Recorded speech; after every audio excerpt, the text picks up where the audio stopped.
मैं आज बिल्कुल साफ, बिल्कुल खुलकर और बिना किसी लाग लपेट के कहने आया हूं, बिहार में चुनाव नहीं हो रहा।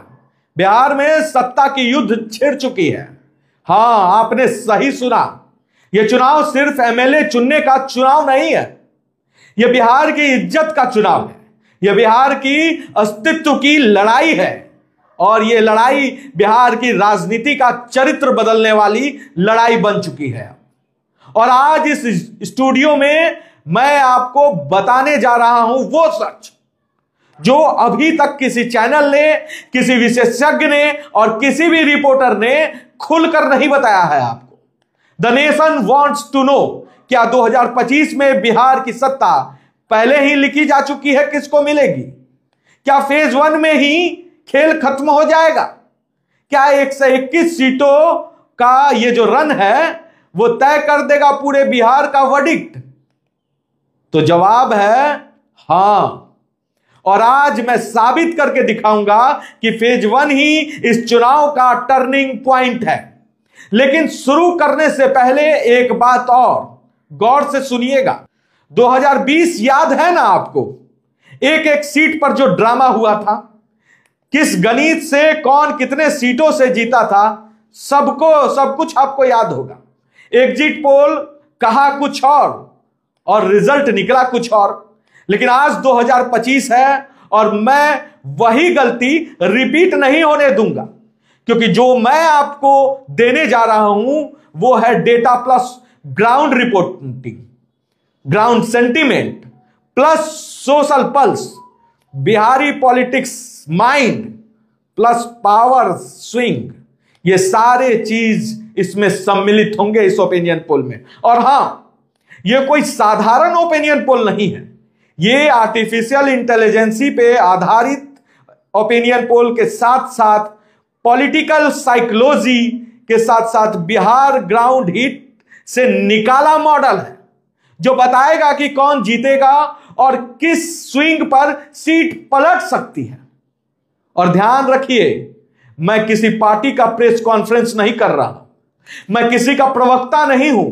आज मैं सिर्फ बिहार के वोटर की आवाज बनकर बोल रहा हूं। बिहारी दिमाग, बिहारी नब्ज, बिहारी ग्राउंड रिपोर्टिंग और बिहारी चश्मे से अगर देखिएगा, बिहारी लेंस से अगर देखिएगा, तब सारी चीजें आपको समझ में आएगा। अब सुनिए, बिहार को आप मैप में मत देखिए, बिहार को आज युद्ध भूमि की तरह देखिएगा। मेरे इस ओपिनियन पोल में चार तरफ मोर्चा खुल चुका है, चारों तरफ सेनाएं तैनात हैं। एनडीए एक तरफ, महागठबंधन दूसरी तरफ, एआईएमआईएम जनसुराज एक तरफ, जहां एआईएमआईएम सीमांचल में वोट कटवा नहीं है, गेम मेकर बनकर बैठा है। वहीं एलजेपीआर का साइलेंट टीबीसी प्लस दलित कार्ड अपनी धार तेज कर रहा है। और जनता आज चुप नहीं है, जनता गुस्से में है, जागी हुई है और निर्णायक मूड में है। और इसीलिए आज का ये शो किसी भी न्यूज आवर से बड़ा है, क्योंकि आज मैं सिर्फ 121 सीटों के नाम नहीं पढ़ने वाला, मैं आज बिहार की सत्ता का पहला अध्याय लिखने वाला हूं। और मैं ये भी कह दूं, अगर आप इस शो को आधे में छोड़ देंगे तो आप 2025 के चुनाव का सबसे बड़ा पॉलिटिकल थ्रिलर मिस कर देंगे। अब सवाल ये, कहानी कहां से शुरू होती है? आप लोग के मन में यह सवाल उठ रहा होगा कि भैया कहानी कहां से शुरू करेंगे? तो कहानी शुरू होती है पहले फेज से, जिसे बहुत लोग पहला चरण कहकर भूल जाते हैं। लेकिन असल में यही पावर फेज है, यही डिसाइडिंग फेज है, यही बैटलफील्ड फेज है, जो ये चुनाव की रणनीति और कौन जीतेगा ये तय करेगा। और मैं फिर कह रहा हूं, फेज 1 की 121 सीटें बिहार की सत्ता की चाबी है, क्योंकि अगर फेज 1 से किसी भी गठबंधन ने 60 का आंकड़ा पार कर लिया तो गेम फिनिश्ड, बाकी का चुनाव सिर्फ फॉर्मेलिटीज बन जाएगा।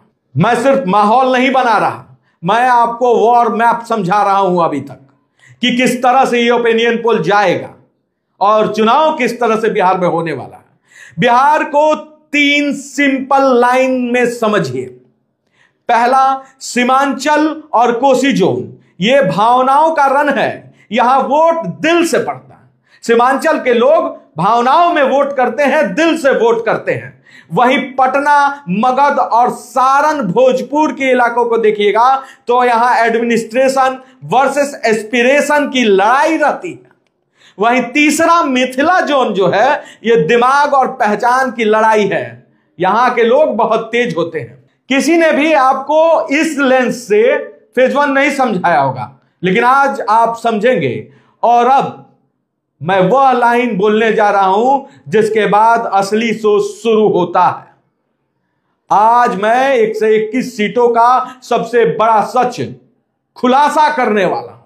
अब जरा ठहरिए और समझिए, क्या फेज 1 पूरा चुनाव पलटने की ताकत रखता है? क्योंकि ये जो 121 सीट है ना, ये बिहार की राजनीति का डीएनए की सबसे खतरनाक, सबसे अनिश्चित और सबसे भावनात्मक सीटों में से एक है। आज मैं साफ बोल दे रहा हूं कि फेज 1 सिर्फ एक फेज नहीं, पूरा टर्निंग पॉइंट है।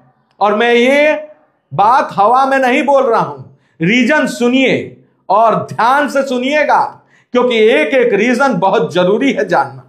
रीजन, पहला रीजन जो है, यह सीट जातीय केमिस्ट्री से नहीं, साइकोलॉजिकल स्ट्रेटेजी से जीती जा सकती है। 121 सीटों का ये जो अभी चुनाव होने जा रहा है पहले फेज में, यहां जातीय समीकरण तो है, लेकिन साइकोलॉजिकल स्ट्रेटेजी भी बहुत बड़ा मायने रखता है। वहीं फेज 1 की 121 सीटों में जातीय समीकरण टूटा हुआ भी दिखेगा आपको, और जुटा हुआ भी दिखेगा कई जगहों पे।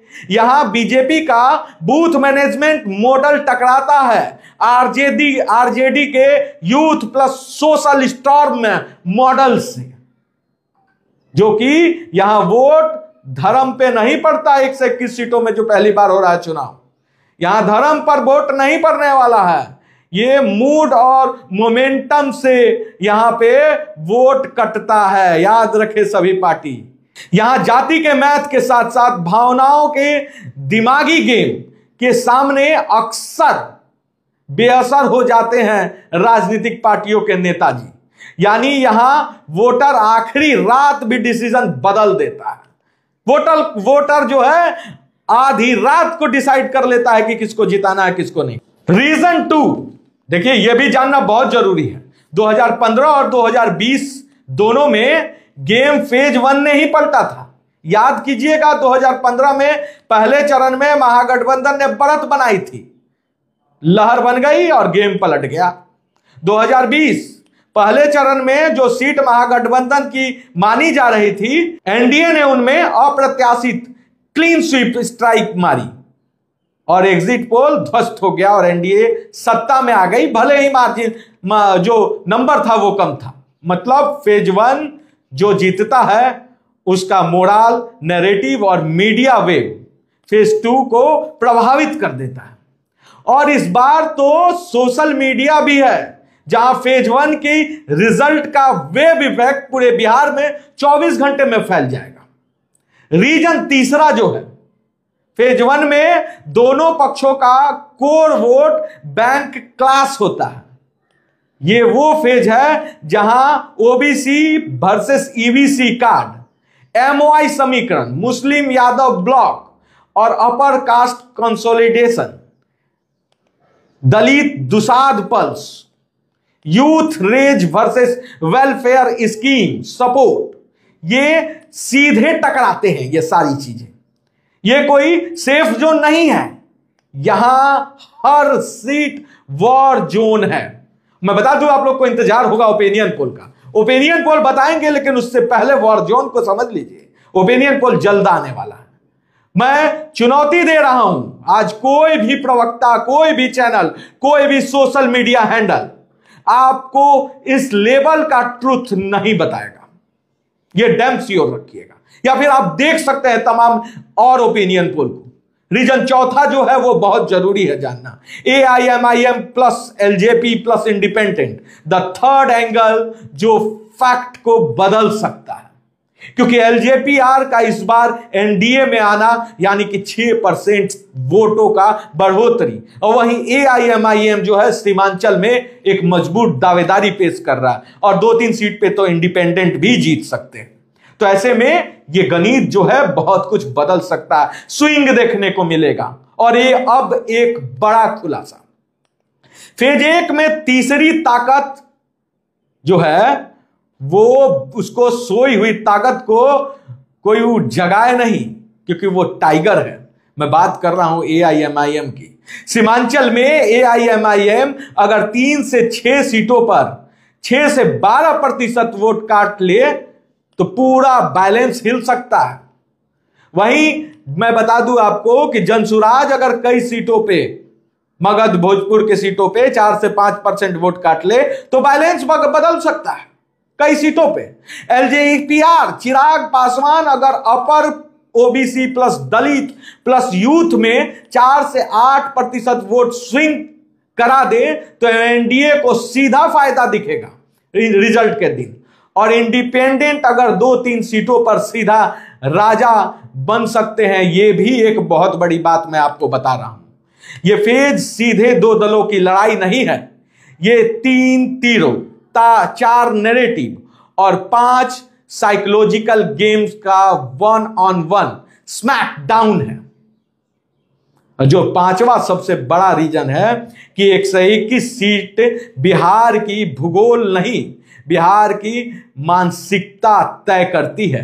ध्यान से सुनिए, फेज 1 में आते हैं सीमांचल की आइडेंटिटी पॉलिटिक्स, कोसी की माइग्रेशन पॉलिटिक्स, मिथिला की इंटेलेक्चुअल पॉलिटिक्स, सारण सिवान की पावर पॉलिटिक्स, पटना अंग की गवर्नेंस पॉलिटिक्स। मतलब इन 121 सीटों में बिहार का दिल, दिमाग, आत्मा और गुस्सा सब शामिल है।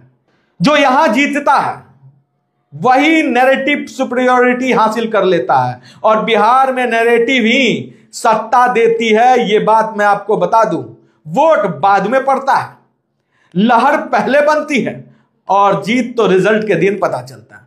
अब कहानी सेट हो चुकी है, वॉर का ग्राउंड क्लियर है और अब शुरू होगी वो हिस्सा जिसका इंतजार पूरे बिहार कर रहा है। पूरा बिहार के साथ साथ नेशन को भी जानना है। The nation wants to know कि बिहार में कौन जीत रहा है। मैं आपसे कह रहा हूं, अब मैं एक एक सीट का सच खोलने वाला हूं, और याद रखिए मैं सिर्फ यह नहीं कहूंगा कि कौन जीत रहा है, मैं यह भी बता दूंगा कि कितने प्रतिशत स्विंग से सीट का जो रिजल्ट है वो उलट सकता है, क्योंकि यहीं से शुरू होती है पॉलिटिकल थ्रिलर मोड। तो आप लोग कहीं जाइएगा मत, एक एक मिनट बहुत कीमती है।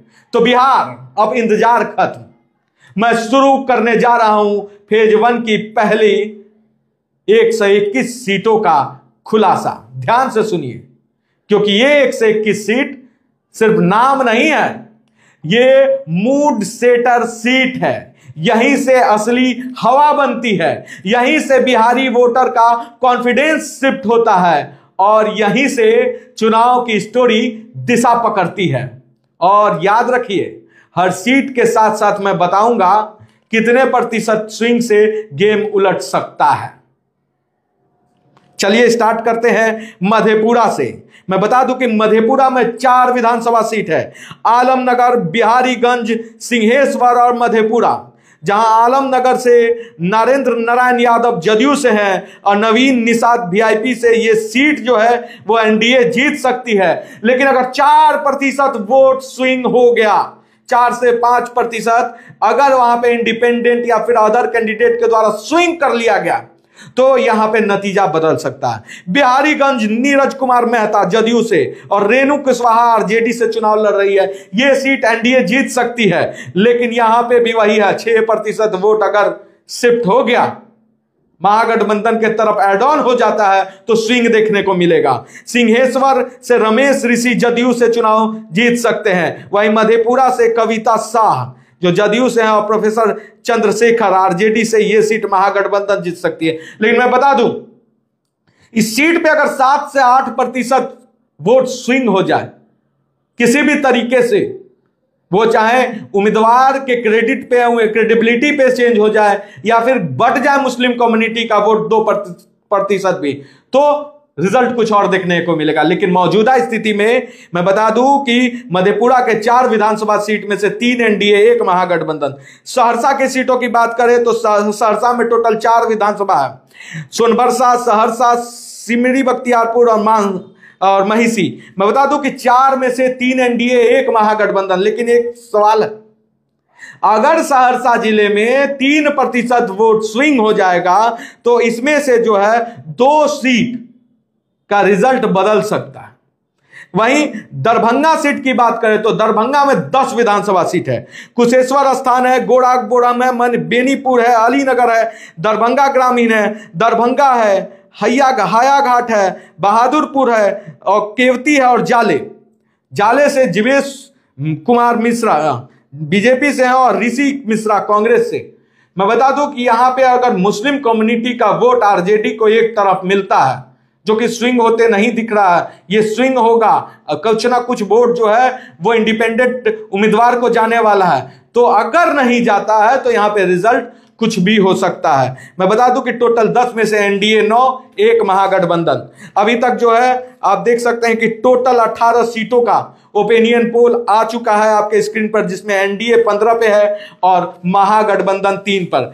आगे बढ़ते हैं। मुजफ्फरपुर की अगर हम बात करें तो मुजफ्फरपुर में 11 विधानसभा है। गायाघाट, औराई, मीनापुर, बोचहानी एससी सीट है, सकड़ा एससी सीट है, कुड़हानी, मुजफ्फरपुर, कांती, बरौराज, पारू और साहेबगंज। टोटल 11 में से 7 सीट एनडीए को जा रहा है और महागठबंधन को 4, यानी कि मुजफ्फरपुर में जो है अब एनडीए बहुत ही अच्छा परफॉर्मेंस कर सकती है। और यहां पे एज पे अगर कई सीटें हैं जिस पर अगर 2-3% का स्विंग देखने को मिला तो जो है साहेबगंज की सीट एनडीए जो जीत रही है, यहां पे मामला बदल सकता है, पारू में भी बदल सकता है, मीनापुर में भी बदलने की आशंका है। और मैं बता दूं कि मुजफ्फरपुर जो टाउन का सीट है, अगर 4% स्विंग हुआ तो जहां यहां से महागठबंधन जीत रही है तो स्विंग भी हो सकता है ये सारा मामला। गोपालगंज की बात करें तो गोपालगंज में 6 विधानसभा है, 6 में से 4 एनडीए, 2 महागठबंधन। जो महागठबंधन सीट जीत रही है वो हथुआ का और बैकुंठपुर का। बाकी जो बरौली है, गोपालगंज है, कोठी प्रखंड है और भोरे है, यहां से जो है एनडीए चुनाव जीत जाएगी। सिवान बहुत जरूरी है जाना। सिवान 8 विधानसभा वाला ये डिस्ट्रिक्ट है, जिसमें सिवान है, जीरादेई है, दरौली एससी सीट है, रघुनाथपुर है, दरौंदा है, बरहरिया है, गोड़िया कोठी है और महाराजगंज। मैं बता दूं कि यहां पे रघुनाथपुर में जो ओसामा चुनाव लड़ रहे हैं, हमारे ओपिनियन पोल में तो वो हार रहे हैं, लेकिन 3 से 4% वोट अगर मुस्लिम कम्युनिटी का स्विंग नहीं होता तो ये सीट ओसामा जीत भी सकते हैं। वहीं सिवान की सीट पर मैं बात करूं तो यहां से मंगल पांडे हमारे ओपिनियन पोल में हारते दिख रहे हैं। लेकिन जिस तरह से आप देख रहे होंगे कि माहौल बदला है, माहौल कहां बदला है तो मोकामा में जिस तरह से भूमियार कम्युनिटी अब एक तरफ हो गए हैं, तो ऐसे स्थिति में अगर जनरल कम्युनिटी का वोट नहीं कटता है तो मंगल पांडे ये चुनाव जीत सकते हैं। लेकिन हमारे ओपिनियन पोल में 8 में से 5 एनडीए और 3 महागठबंधन। अब बता दूं आपको कि टोटल 43 विधानसभा का ओपिनियन पोल अब आपको दिख रहा है, जिसमें 31 पे महागठबंधन और 12 पे एनडीए। आगे बढ़ते हैं और सारण जिला की बात करें तो सारण जिला में 10 विधानसभा है। 10 में से मैं आपको बता दूं कि 10 सीटों में से जो सीट एज पर है और स्विंग होने से मामला पलट सकता है, पहले मैं वो बता देता हूं। तररिया, जहां से एनडीए हमारे ओपिनियन पोल में चुनाव जीत रही है, लेकिन 3% अगर वोट स्विंग हो जाएगा तो यहां से महागठबंधन भी चुनाव जीत सकती है। मरौरा वहां से महागठबंधन जीत रही है, छपरा से महागठबंधन, गड़खा एससी सीट से महागठबंधन, अमनौर से महागठबंधन, परसा से महागठबंधन, सोनपुर से महागठबंधन। लेकिन ठहरिए जरा, अगर इन सारे सीटों पर जो अभी तक विभाजित दिख रहा है हिंदू कम्युनिटी के वोटर्स, अगर 5% स्विंग हो जाता है तो इन सारे सीटों पर मामला बदल सकता है। लेकिन मैं बता दूं कि टोटल 10 विधानसभा वाला सारण जिला, जिसमें से 2 एनडीए 8 महागठबंधन सीट जीतते नजर आ रही है, यानी कि टोटल 53 विधानसभा में महागठबंधन 20 और एनडीए 33। अब देखिए, चौंकिएगा मत, आगे चलते हैं। वैशाली की बात करें तो वैशाली से टोटल 8 विधानसभा सीट है, जिसमें हाजीपुर सीट जो पहले ओपिनियन पोल में हमने देव कुमार चौरसिया को दिया था, लेकिन यहां पे 3% जो वोट नहीं शिफ्ट हो रहा था देव कुमार एनडीए में, वो अब शिफ्ट होते दिख रहा है। तो ऐसे में यहां से अवधेश सिंह बीजेपी के चुनाव जीत जाएंगे। और टोटल अगर बात कीजिएगा, और लालगंज जो है यहां पे फाइट देखने को मिल रहा है, यहां से कोई भी चुनाव जीत सकता है। यानी कि टोटल 8 विधानसभा वाला वैशाली, जिसमें हाजीपुर, लालगंज, वैशाली, महुआ, राजापाकर एससी सीट, राघोपुर, महनार, फतेहपुर है। ये टोटल 8 विधानसभा वाला जो वैशाली है, इसमें से एनडीए 5, 2 महागठबंधन और 1 जेजेडी जहां से चुनाव लड़ रही है वो महुआ की सीट है। यहां से संजय सिंह एलजेपीआर से हैं, मुकेश रोशन आरजेडी से और तेज प्रताप यादव जेजेडी से। मैं बता दूं कि ये सीट मैं भले जेजेडी को दे दिया हूं। अब देखिए यहां समीकरण क्या है कि अगर यहां पे वोट महागठबंधन का स्प्लिट हो जाता है तो यहां से एनडीए भी चुनाव जीत सकती है। और अगर परफॉर्मेंस तेज प्रताप का, जैसे मेरे ओपिनियन पोल में है, जैसा लोगों ने कहा नहीं होता है, तो आरजेडी चुनाव जीत जाएगी। और जैसा मेरा ओपिनियन पोल बोल रहा है, अगर वैसा होगा तो यहां से तेज प्रताप चुनाव जीत जाएंगे। तो 3 से 4% का वोटर स्विंग डिसाइड करेगा कि किसकी यहां पे ये सरकार होगी, इस सीट से कौन एमएलए होगा, ये डिसाइड करेगा 3 से 4% वोटर।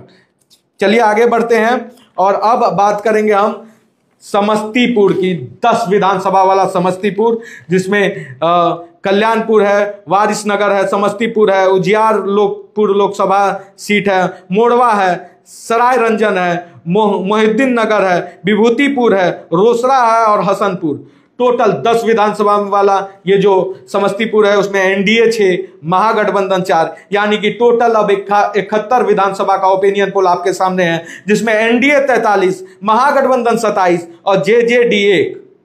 बेगूसराय बहुत ही चर्चित ये जिला है और कहा जाता है कि भूमिहारों का यहाँ बाहुबली चलता है, भूमिहारों का यहाँ पे मोनोपोली है। लेकिन 7 विधानसभा वाला ये जो बेगूसराय जिला है, जिसमें चिड़िया बरियारपुर है, बछवाड़ा है, टेंगड़ा है, मथियानी है, साहेबपुर कमाल है, बेगूसराय है, बखरी 80 सीट है। ये 7 में से 4 महागठबंधन को जो सीट जा रही है वो चिड़िया बरियारपुर है, बछवाड़ा है, टेंगड़ा है और साहेबपुर कमाल है।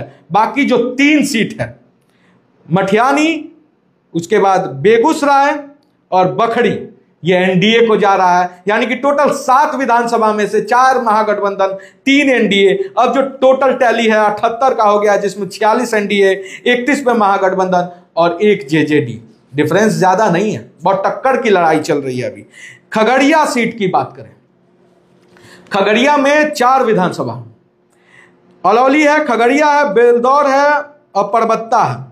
खगड़िया सीट की बात करें तो खगड़िया के 4 की 4 सीट जो है एनडीए को जाते दिख रही है। यानी कि अब एनडीए 50 सीट पार कर चुका है, 50 मार चुका है एनडीए हमारे ओपिनियन पोल में, और महागठबंधन 31, जेजेडी 1। अब जो डिफरेंस है महागठबंधन और एनडीए के बीच 19 सीटों का है। अब आगे बढ़ते हैं हम। मुंगेर सीट की बात करें तो मुंगेर में 3 विधानसभा है और तीनों एनडीए के खाते में जाते दिख रहा है। तारापुर, मुंगेर, जमालपुर। आपको बता दें कि जमालपुर में अगर 3 से 4% का स्विंग देखने को मिलेगा तो एनडीए यहां से हार भी सकती है चुनाव। तारापुर में भी सेम कंडीशन है, स्विंग पे गेम है। 3 से 4% वाले वोटर डिसाइड करेंगे कि कौन यहां से जीतेगा। लेकिन मेरे ओपिनियन पोल में तीनों एनडीए है, यानी कि 85 का ये टैली हो चुका है और 85 में 53 एनडीए, 31 महागठबंधन और जेजेडी 1। लखीसराय, शेखपुरा, ये 2 जो डिस्ट्रिक्ट है, इनमें 2-2 विधानसभा है। लखीसराय में सूर्यगढ़ा लखीसराय है। आपको बता दें कि ये 2 विधानसभा वाला जो जिला है, जिसमें से एक लखीसराय का सीट एनडीए जीत रही है, यहां से विजय कुमार सिन्हा चुनाव जीत जाएंगे। वहीं सूर्यगढ़ा का जो सीट है, यहां से प्रेम सागर चौधरी आरजेडी के वो चुनाव जीत जाएंगे। वहीं शेखपुरा की अगर हम बात करें तो शेखपुरा के 2 विधानसभा वाला शेखपुरा का जो सीट है वो आरजेडी जीत जाएगी वहां से, और बरबीघा से जदयू के डॉक्टर पुष्पंजय कुमार जीत जाएंगे चुनाव। यानी अब टोटल 89 का टैली हो गया है, जिसमें 55 एनडीए, 33 महागठबंधन और जेजेडी 1। आगे बढ़ते हैं, नालंदा जिला की बात करें तो नालंदा में 7 विधानसभा है।